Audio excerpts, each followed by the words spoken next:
Now, I come to the last part of this discussion, which is relevant to the truth of Ahmadiyya.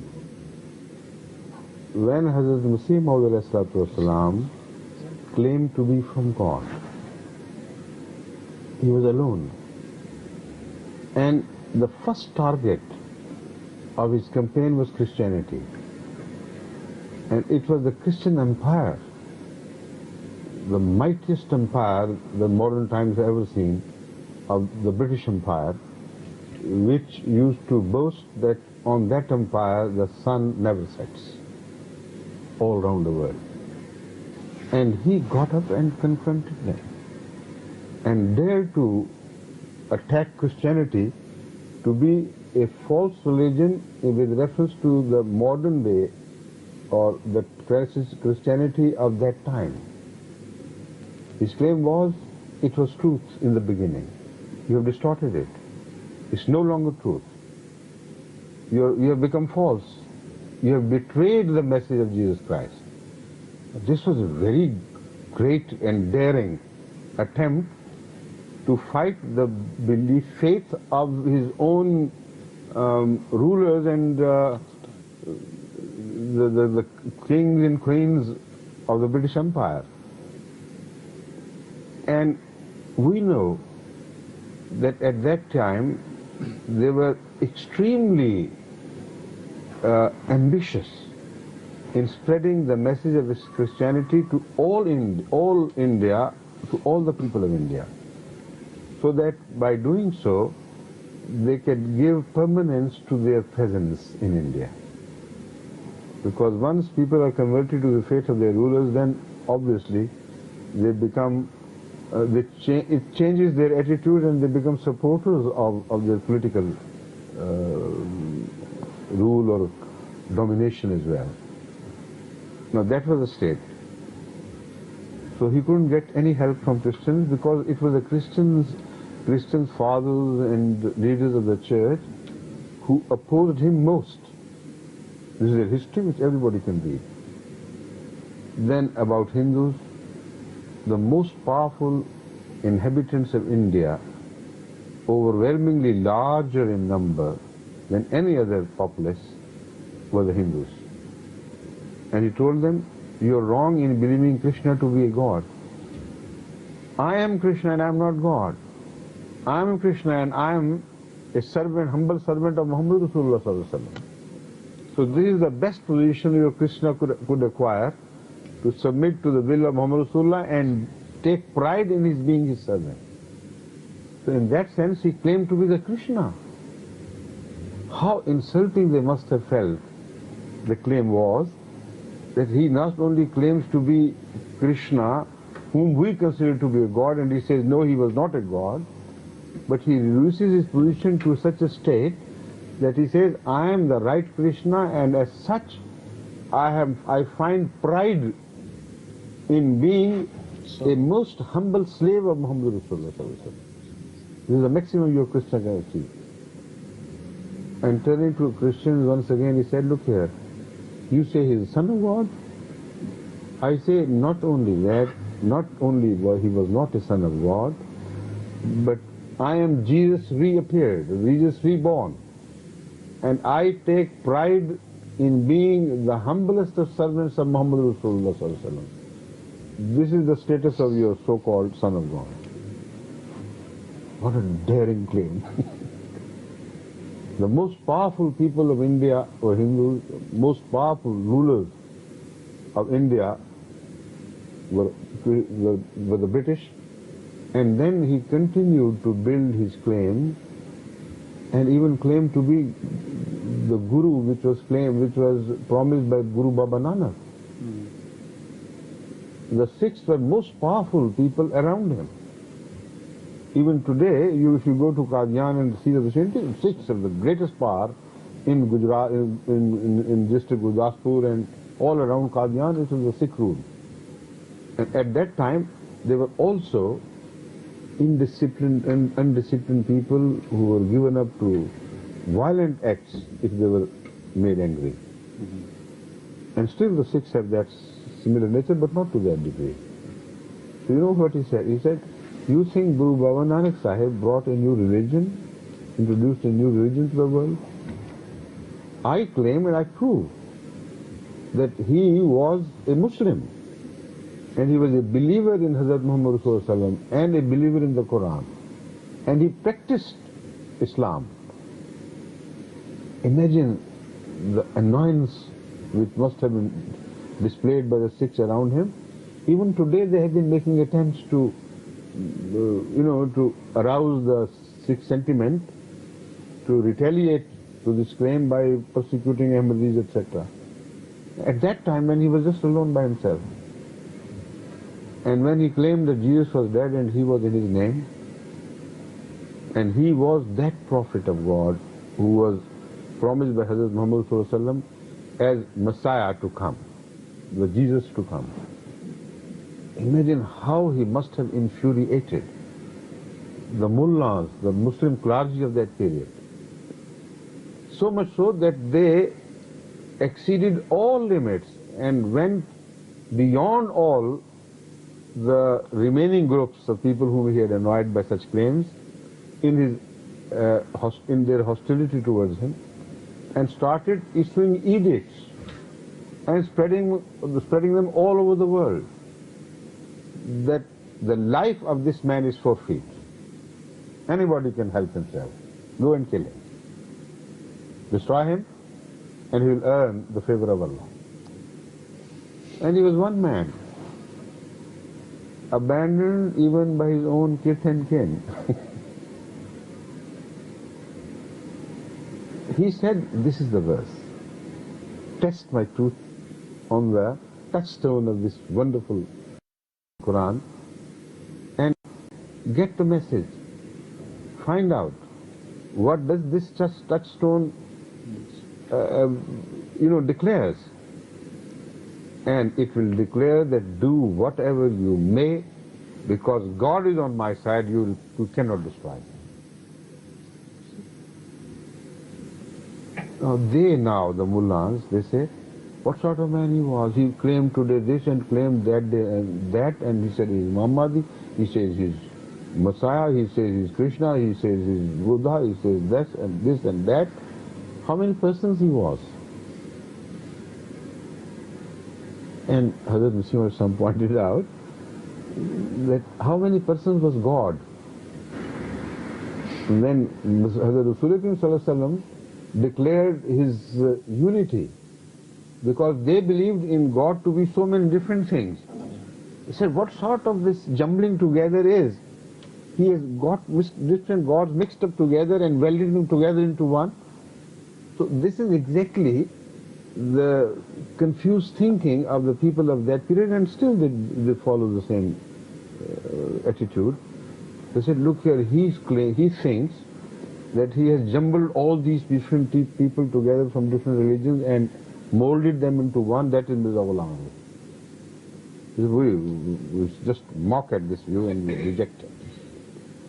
While what he said was, all the claims, all the prophecies relating to the reformers of latter days, you find in any religion, were to be fulfilled in the person of one servant of Hazrat Muhammad Rasulullah Sallallahu Alaihi Wasallam, to prove beyond a shadow of doubt the status of Hazrat Muhammad Rasulullah Sallallahu Alaihi Wasallam to be above and over all the prophets of God who ever appeared in the past, but who promised to reappear on a certain period of time, which is latter days.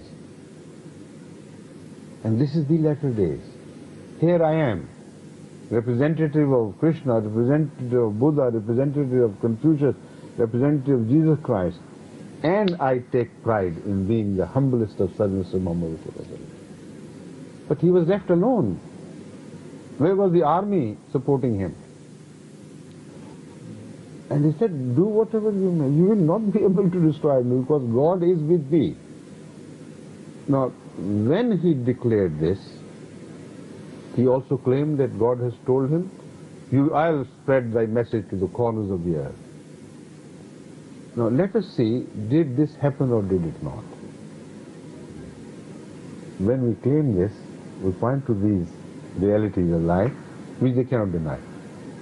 None of the hostile mullahs can ever change the facts which I have just related. They have to admit these are the facts of history. You know where they take refuge? Very interesting.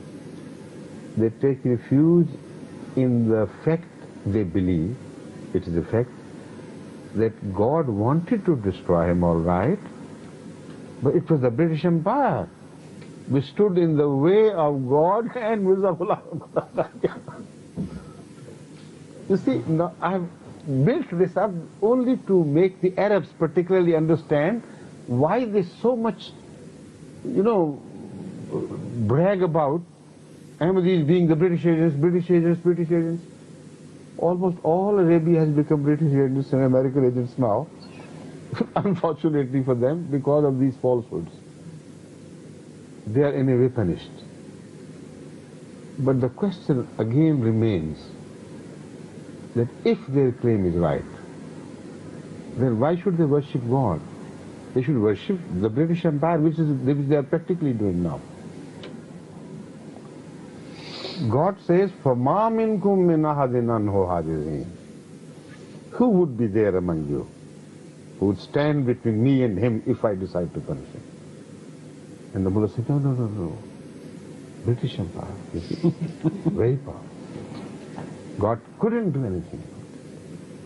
Now that the British have left the country at last, now we will show you and prove to you and demonstrate to you that we can destroy him if God failed. Said God failed and we failed also, because the British were too powerful for God and us together. Now even if God is not interested anymore after all, we are going to destroy him. And what is the result? Every time they make an effort to destroy Ahmadiyya, it grows from strength to strength and from country to country, and it's a fascinating phase of history we have entered now. Every year we are doubling up and unbelievable things are happening. And Arabs are turning now in larger number, much larger number than ever before, to Ahmadiyya. Because they said, we are going to destroy. Allah says, all right, try it. And that is why such panic.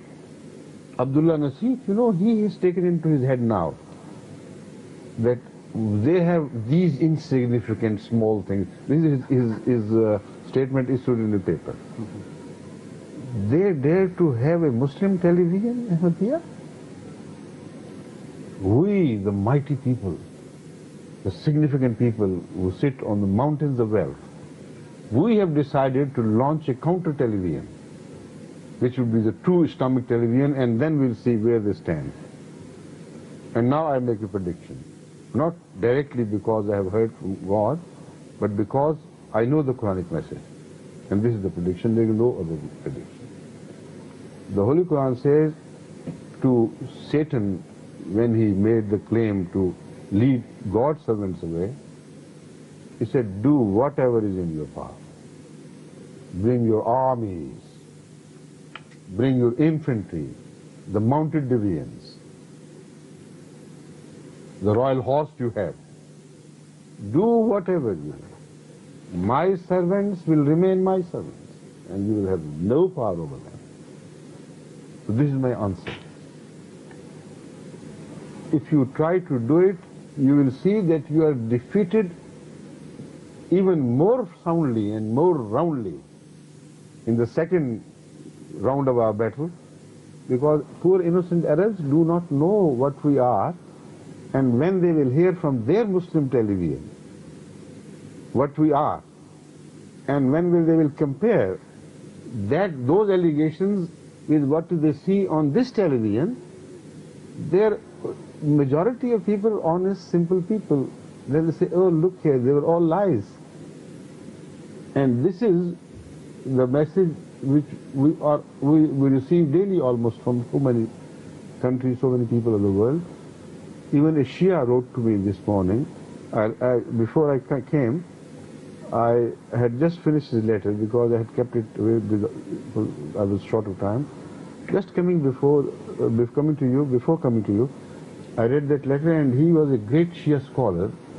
He said, all my life I was fed on these lies, which were concocted by mullahs against you, and I believed they are absolutely right, and I hated Ahmadis. Until one day I read the Quran, the particular verse in the Quran, that whenever a claimant comes to them, they say, we'll follow our forefathers. So are we not doing the same thing? You know, that was the question raised in my mind. And it disturbed me so much, I couldn't sleep peacefully. I said, let me investigate. He said, so I started investigating other sects of Shiaism first. That was my priority, and failed to find truth. Then I turned to Sunni sects, still I was not satisfied. Then one day I said, let me see what sort of people they are. They are supposed to be the worst enemies of Islam, but they claim to be Muslim. Let me go to their city and find out myself. He said, when I went to Rubwa, he said, I was amazed. He said, my imagination of how Muslims should be at the time of Hazrat Muhammad was realized. I was wondering whether it was a dream or something in real life. People were so honest, so humble, so truthful, so helpful to others, so generous. And the mosques were filled with worshippers 5 times a day. So he said, I stayed there quietly without asking any questions. But that created a turmoil in my heart and in my mind. And still I was afraid because I heard so much about the Ahmadis, you know, not believing in so not doing this and not doing that. So he said, I decided to return, but something caught hold of my feet. He said, look here, you have seen enough. Unless you proceed further and investigate into their beliefs, you will remain answerable to God. This will be one area which you had left out from your research. And that is what he explains to me. Then he says, I dared to go to a place. He said the title or the placard shown there was La ilaha illallah Muhammadur Rasulullah. What sort of placard that is? They say they don't believe in that. And then it said there is a display of our 100 years achievements of Ahmadiyya. Come and see it. So I entered, I saw that, and I was amazed at the services of the Ahmadiyya they had rendered. And he said, fortunately there were a few Ahmadiyya scholars sitting there. So I approached them very humbly and also in fear, lest suddenly they burst up, you know, into violence and they start beating me. And so I started first with small, mild questions. And the answers I received were amazing. And they were all, instead of trying to scare me, so they were apologetic and humble and courteous. But please go ahead, do whatever you like, ask other questions. He said, then I took out the strongest of my allegations, which I had read in the mullah's books. Everything proved to be false. And although you may think I have done it more hastily than I should have, but I decided not to return to my home without accepting Ahmadiyya. Now from there, he returned to, it was a short visit to Pakistan. He's serving in a country in Arabia. So he said, I have returned to that part of the world now, but the more I read of Ahmadiyya now, the more I become happy and satisfied and contented, and I have decided to dedicate the remaining life, my remaining life, to the spread of message of Ahmadiyya, which so many people have never heard of. I mean, not in the right perspective, but in the wrong perspective, of course. So this is what I'm saying, that Ahmadiyya, with the grace of Allah, is nothing but Islam. But these people, when they tell lies with British agents and that agents and that agents, common man has no power to reason out. They don't know the Quranic teaching either. So it's a good instrument in our power with the grace of Allah. So I tell Brother Nasif, whatever where you do, go ahead. You have money, you have power, you have strength. But you are bound to fail, because you'll be confronting God, as 100 years of confrontation has already proved to you. You can't destroy Ahmadiyya.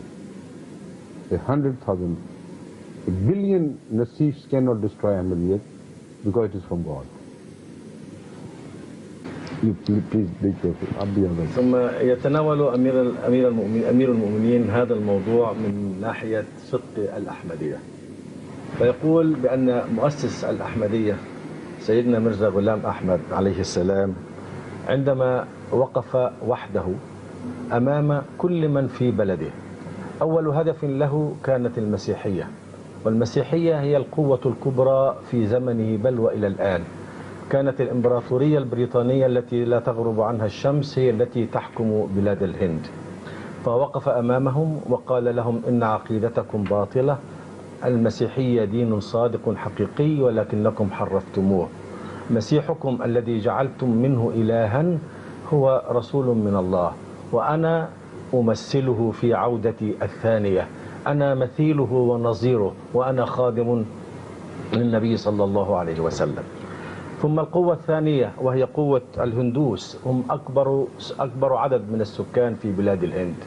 قال لهم أنا نظير كرشنا، تقولون إن كرشنا إله، أنا كرشنا أو مثيل كرشنا، وأنا خادم للنبي صلى الله عليه وسلم. كرشنا هذا ليس إلا مبعوث من عند الله سبحانه. ثم السيخ المعروفون بالعنف، وقال لهم أن هذا الذي تؤلهونه وتعبدونه كان مسلما، مؤسس عقيدتكم كان مسلما. ثم بالنسبة للمسلمين قال لهم أنا المسيح الموعود الذي وعد به النبي صلى الله عليه وسلم، وأنا الإمام المهدي. الجميع كانوا ضده، الجميع كانوا غاضبين عليه، كان وحده أمام هذه التيارات كلها.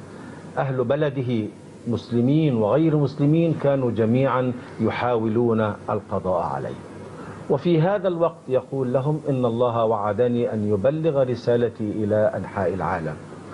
إذن هذا هو صدقه، أنه مثل كل الأنبياء السابقين كان وحده أمام كل الأعداء، كل القوى كانت ضده، وهو وحده المسكين الوحيد استطاع بفضل الله أن يقف ويثبت ويتغلب على كل هذا، ووصلت رسالته كما نرى إلى جميع أنحاء العالم.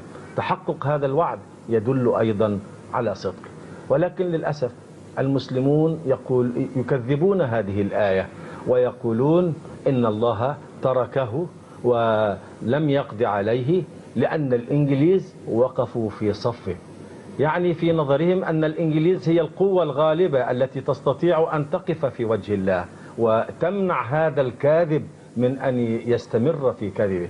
القرآن يقول لو تقول علينا بعض الأقاويل لأخذنا منه باليمين ثم لقطعنا منه الوتين فما منكم من أحد عنه حاجزين. المشايخ أو علماء المسلمين يقولون إن الإمبراطورية البريطانية تستطيع أن تمنع الله من أن يقطع وتينه. هذا موقف عجيب. ثم يقول حضرته أن وصلته رسالة من أحد الشيعة الذين نعم. Yes, there was a point, but that the people took the power in their hand to damage. You see, here you have to dwell a bit longer on the same subject. What I continued to say in this regard was that the entire might of the British was in fact against Muslim Islam, because he had started a battle against their faith in which they were interested to have established in the whole India.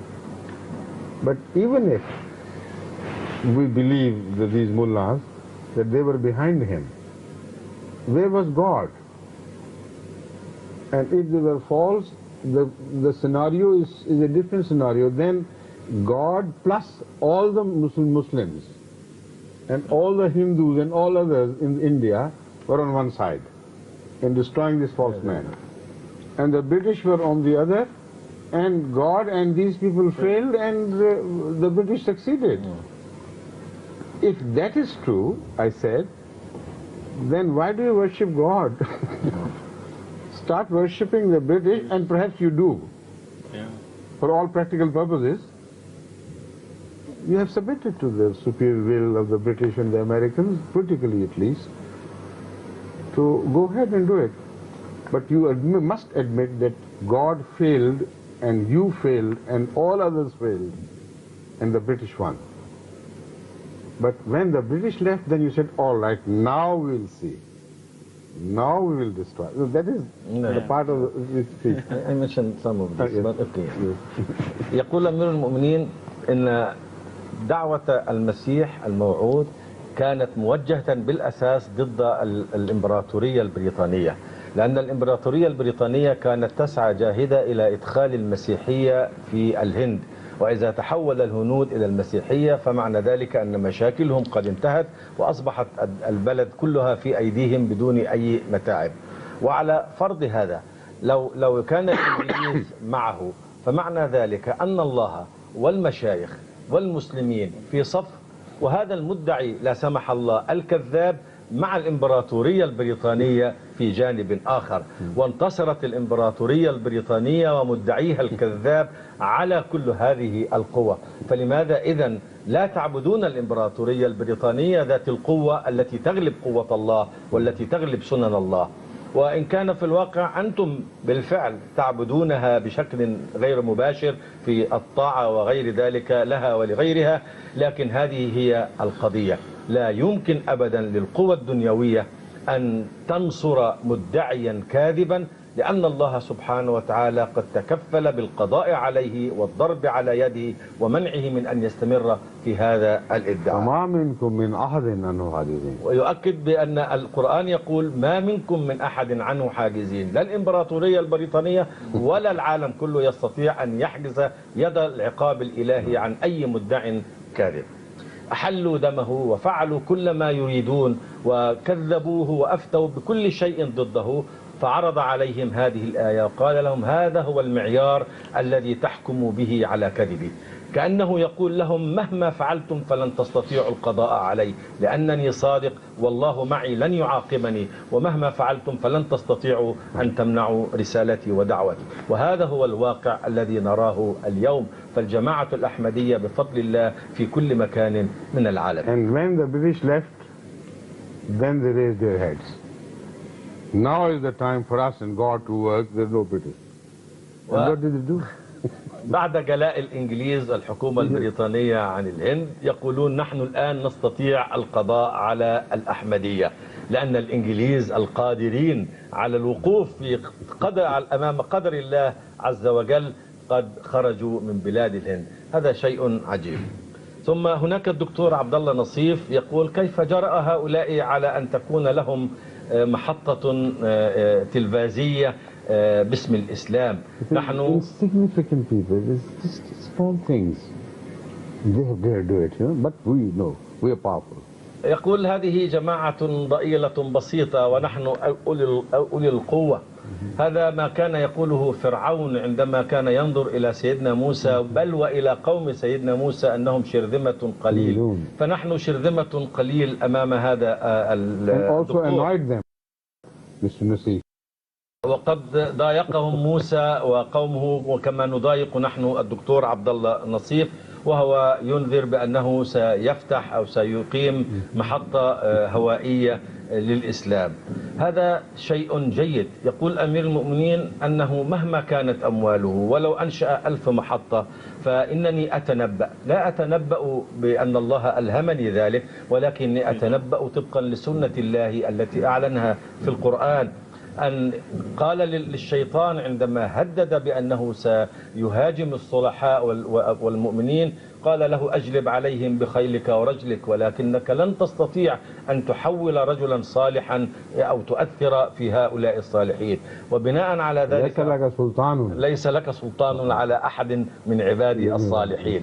فلو أنشأت ولو كان هناك 1000 نصر فإنكم لا تستطيعون أن تؤثروا على الأحمدية، بل بالعكس ستكون كل جهودكم خيرا للأحمدية. الناس البسطاء الذين يشاهدون إذاعاتكم سيعرفون ويقارنون بماذا تقولون باتهاماتكم وبما يرونه ويسمعونه من هذه المحطة البسيطة، وسيعرفون أنكم لا تقولون الحق وأنكم تغطون على كثير من الحقائق. وفي هذا إن شاء الله خير للجماعة الأحمدية، ستكون هجماتكم على الجماعة خيرا وبركة على الجماعة وستزداد عددا إن شاء الله تعالى. إن شاء الله.